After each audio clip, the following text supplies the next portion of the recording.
हाला जे भरिसां हिकिड़ी दरगाह आहे लखी साईं जी, अधु कलंदर चवंदा आहिनि। उते साईं हैदर साईं आहे, उन्हनि जे हर साल उर्स मुबारक थींदो आहे, ऐं वेंदो आहियां।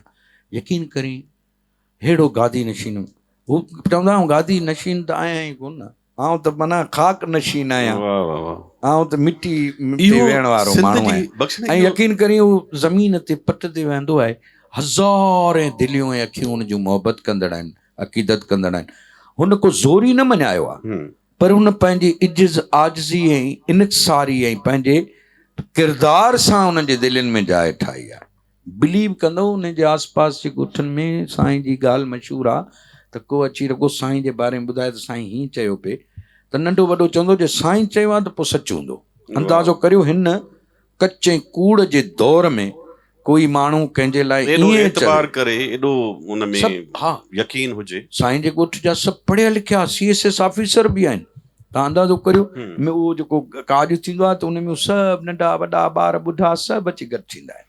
वॾी ॻाल्हि बख़्शण सिंध जे तसौफ़ में हिकिड़ी ख़ूबी इहा आहे त उन में अनायत न आहे, उन में इनकसारी आहे, आजिज़ी आहे, आजिज़ी आहे, ख़ुदि ई ख़तमु करे, ऐं उन में जेको आहे माणपो आहे, इंसान दोस्ती वारो, मोहबत वारो माण्हू जो जेको पैगाम आहे। असुल जेका उनजो मिख आहे, उन्स आहे, उनखे उजागर कंदड़ आहे। ऐं ॾिसो न हुननि जेको राग वारो टूल आहे उहो इस्तेमालु करे ऐं पंहिंजे रूह जी, पंहिंजे अंदर जी जेका ॻाल्हि माण्हुनि ताईं पहुचाई आहे, वॾी ॻाल्हि त उहो कमाल आहे। हाणे ॾिसो न एजाज़ साईं जो जेको ही रंग हिते पेश थियो, उन में ॾिसो त हिकिड़ो त मजाज़ वारो पहलू आहे उन में, ऐं ॿियो जेको इंसान जो दाख़िली दुनिया आहे, जहान आहे, रूह आहे, रूहानी दुनिया आहे, उहा बि ॼण वजद तारी करे छॾियो हिन शइ।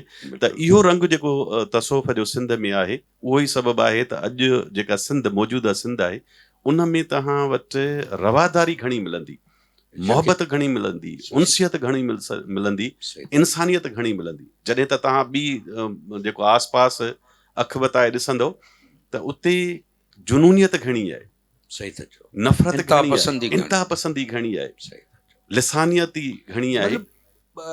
ही असांजे सिद्धियुनि खां वठी इन्हनि फ़क़ीरनि दरवेशनि औलियानि जो असां ते सची पुछी त थोरो आहे, जो उन्हनि जो इहो पैगाम असां ते कारे ककर वांगुरु छांव कयो बीठो आहे। असांजे जिस्म वजूद में उहो शामिल आहे, असांजी जीन्स में उन जा उहे ॿोल ऐं उहे तसवुर, इहे थाट शामिल थी था वञनि। बिल्कुलु सही।